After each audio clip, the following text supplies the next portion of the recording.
കർത്താവിൻ്റെ സന്നിധിയിൽ വീണ്ടും തിരുവചനത്തെ ധ്യാനിപ്പാൻ കർത്താവ് ഒരു സമയം കൂടെ നമ്മുടെ മുൻപിൽ അവശേഷിപ്പിച്ചതിനെ ഓർത്ത് ദൈവത്തെ സ്തുതിക്കുന്നു. പെന്തക്കോസ്റ്റ് മെസ്സഞ്ചർ യൂട്യൂബ് ചാനലിൽ കൂടെ ഈ പ്രഭാത സന്ദേശം കേൾക്കുന്ന എല്ലാ പ്രിയപ്പെട്ടവരെയും കർത്താവ് ധാരാളമായി അനുഗ്രഹിക്കുമാറാകട്ടെ. ഒരു രാജ്യത്ത് ഒരു രാജാവ് ഉണ്ടായിരുന്നു. ഈ രാജാവ് ആളിൽ കുറിയവനാണ്, ഉയരമില്ല. എന്നാൽ ഇദ്ദേഹത്തിൻ്റെ കൊട്ടാരം സ്ഥിതി ചെയ്തിരുന്നത് ഒരു മലയുടെ മുകളിലാണ്.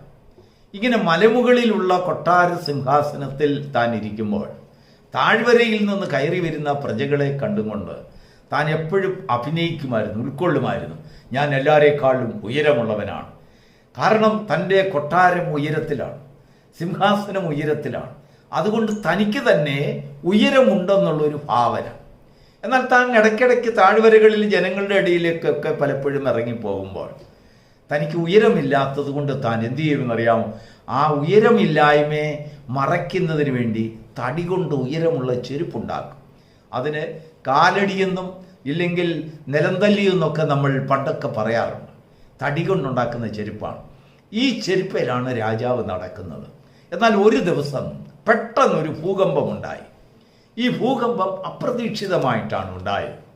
ആ ദേശത്തിലെ മലകളും കുന്നുകളും എല്ലാം ഇളകി. രാജാവിൻ്റെ കൊട്ടാരം ഇരുന്ന സ്ഥലത്ത് പെട്ടെന്നൊരു ഉരുൾ പൊട്ടി. ഈ കൊട്ടാരം മുഴുവനും താഴ്വരയിലെ തോട്ടിലേക്ക് ഒലിച്ചുപോയി. മണ്ണോടുകൂടെ വലിയ അവിടുത്തെ ദേശം മുഴുവനും അങ്ങ് ഒലിച്ചുപോയി. അങ്ങനെ സകലതും നഷ്ടപ്പെട്ട് ഒരു നഷ്ടബോധത്തോടെ ദുഃഖത്തോടിരിക്കുന്ന രാജാവിനോട് ചെന്നൊരു ഭൃത്യൻ ചോദിച്ചു, രാജാവേ, സകലതും നഷ്ടപ്പെട്ടല്ലോ, എന്താ ചെയ്യുക എന്ന് പറഞ്ഞപ്പോൾ രാജാവ് പറഞ്ഞു, ഇപ്പോഴാണ് ഞാൻ മനസ്സിലാക്കുന്നത്, സുഖവും ബഹുമാനവും എപ്പോഴും ഉയരത്തിൽ നിൽക്കയില്ല. Praise the Lord. ദൈവത്തിന് മഹത്വം ഉണ്ടാകട്ടെ. ഇന്നത്തെ നമ്മുടെ ചിന്തയ്ക്കായി തിരുവചനത്തിൽ നിന്നൊരു വേദഭാഗം നമുക്ക് വായിക്കാം.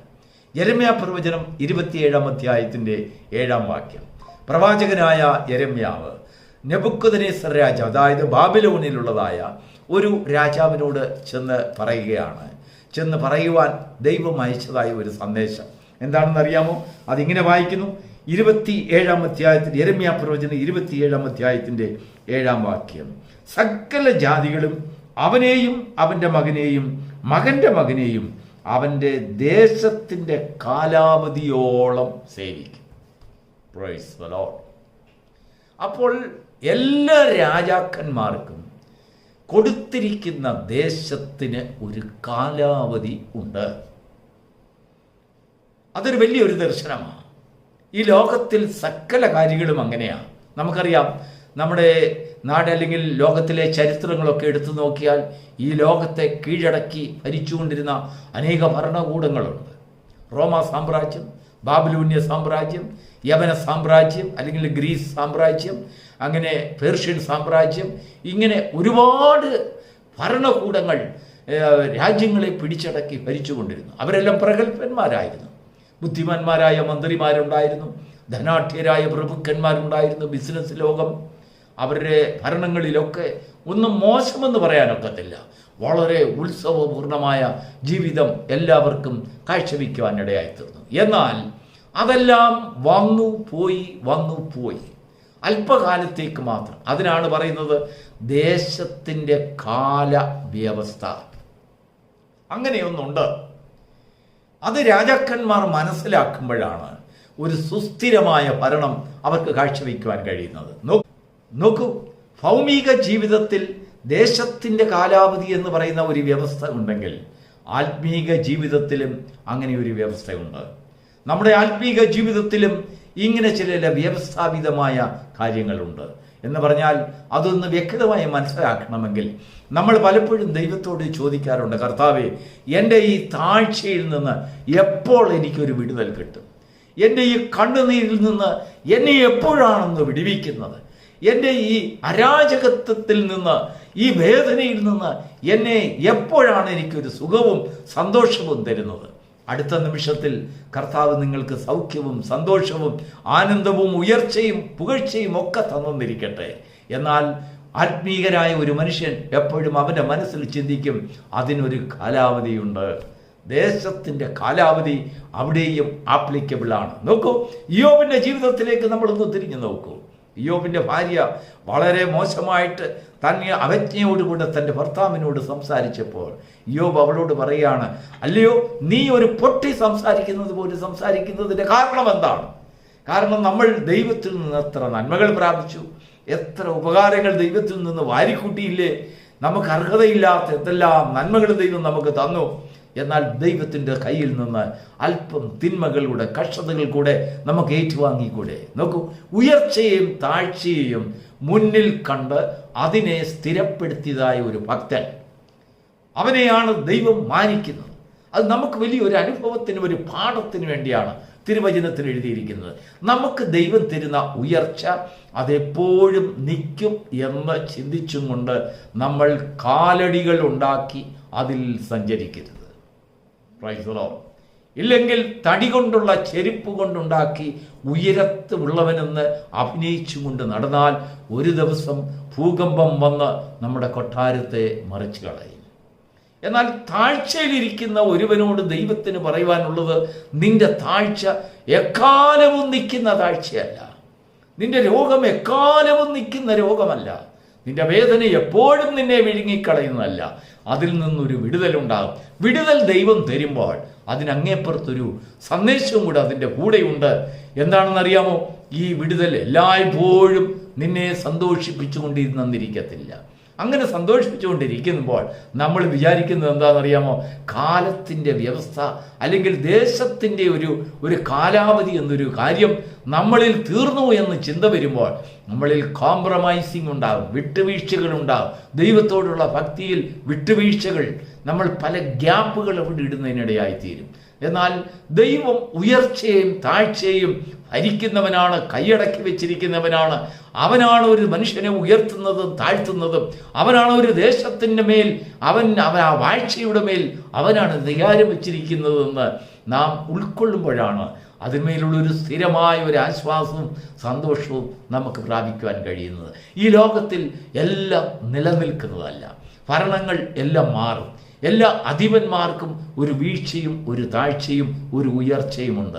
തിരുവചനത്തിൽ നാം വായിക്കുമ്പോൾ, ഞാൻ മകുടം നീക്കി കിരീടം എടുത്തു കളയും, അതിന് അവകാശമുള്ളവൻ വരുവോളം അവൻ അത് ആർക്കും കൊടുക്കുകയില്ല. ഇവിടുത്തെ മകുടങ്ങളും കിരീടങ്ങളും എല്ലാം വരികയും പോവുകയും താഴുകയും ഉയരുകയും അല്ലെങ്കിൽ ലഭിക്കുകയും നഷ്ടപ്പെടുകയും ഒക്കെ ചെയ്തുകൊണ്ടിരിക്കും. അതിന് സ്ഥിരതയില്ല. എന്നാൽ സ്ഥിരതയുള്ള ഒരുവൻ പ്രത്യക്ഷപ്പെടുമ്പോൾ നമുക്ക് ലഭിക്കുന്ന സന്തോഷത്തിലും പൂർണ്ണത അപ്പോഴുണ്ടാകും. അപ്പോഴാണ് നമ്മുടെ സന്തോഷത്തിൻ്റെ പൂർണ്ണതയുണ്ടാകും. നാം അവനെ പോലെ, അവൻ സൽഗുണപൂർണനായിരിക്കുന്നത് പോലെ നാമും സൽഗുണപൂർണരാകുന്നു. അപ്പോൾ നമ്മുടെ സന്തോഷം എപ്പോഴും നിലനിൽക്കുന്ന സന്തോഷമാകും. അതുവരെയും നമ്മുടെ ജീവിതത്തിൽ ഉയർച്ചയും താഴ്ചയും കഷ്ടതയും പട്ടിണി നിന്ദയും, എന്നാൽ അങ്ങേപ്പുറത്ത് ഒരു ദിവസം സന്തോഷവും ഉയർച്ചയും മാനവും ഒക്കെ ഉണ്ടാകും. ഇതിൻ്റെ എല്ലാം മധ്യത്തിൽ ദൈവത്തിൻ്റെ സന്നിധിയിൽ നമുക്കൊരു ധാരണ, ഒരു തീർച്ച ഉണ്ടാകണം. എന്താണെന്നറിയാമോ? ഈ കാലത്തിൻ്റെ വ്യവസ്ഥ, ദേശത്തിൻ്റെ കാലാവധി, അത് നമ്മളിലും നമ്മുടെ കുടുംബത്തിലും നമ്മുടെ വ്യക്തിപരമായ ജീവിതത്തിലും ഔദ്യോഗിക ജീവിതത്തിലും ഒക്കെ ഉണ്ട്. പലപ്പോഴും നമ്മുടെ പ്രയാസങ്ങൾ, പെട്ടെന്നുണ്ടാകുന്ന സങ്കടങ്ങൾ, അനർത്ഥങ്ങൾ, പ്രതീക്ഷിക്കാത്ത സമയത്ത് ഇങ്ങനെയൊക്കെ സംഭവിക്കുന്നു. അയ്യോ കർത്താവേ, ഞങ്ങൾ എങ്ങനെ രക്ഷപ്പെടും? ഞങ്ങൾ ജീവനോടെ ഇരിക്കുന്നത് എങ്ങനെ?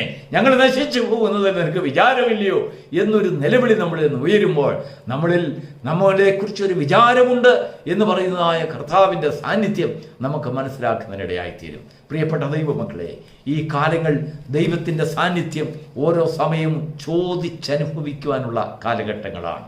എപ്പോഴും നമ്മുടെ ഉയർച്ചയും സന്തോഷവും നിലനിന്നിരിക്കുകയില്ല. പലപ്പോഴും അത് അപഹരിക്കപ്പെടുന്നത് പോലെയാകും, നഷ്ടപ്പെടുന്നത് പോലെയാകും. എന്നാലും ഉയർച്ചയിലും താഴ്ചയിലും ദൈവത്തെ തിരിച്ചറിയുന്ന ഒരു മനുഷ്യൻ, ദൈവത്തെ മഹത്വപ്പെടുത്തുവാൻ കഴിയുന്ന ഒരു മനുഷ്യൻ, ദൈവത്തിൽ സന്തോഷമുള്ളവനായിരിക്കുന്ന ഒരു മനുഷ്യൻ, അവനാണ് ദൈവത്തിൻ്റെ സന്നിധിയിൽ അവനെ പ്രസാദിപ്പിക്കുവാൻ കഴിയുന്നത്. അവന് മേൽ ദൈവത്തിന് വലിയൊരു ശ്രദ്ധയുണ്ട്. അവനെക്കുറിച്ച് ദൈവത്തിന് വലിയൊരു വിചാരമുണ്ട്.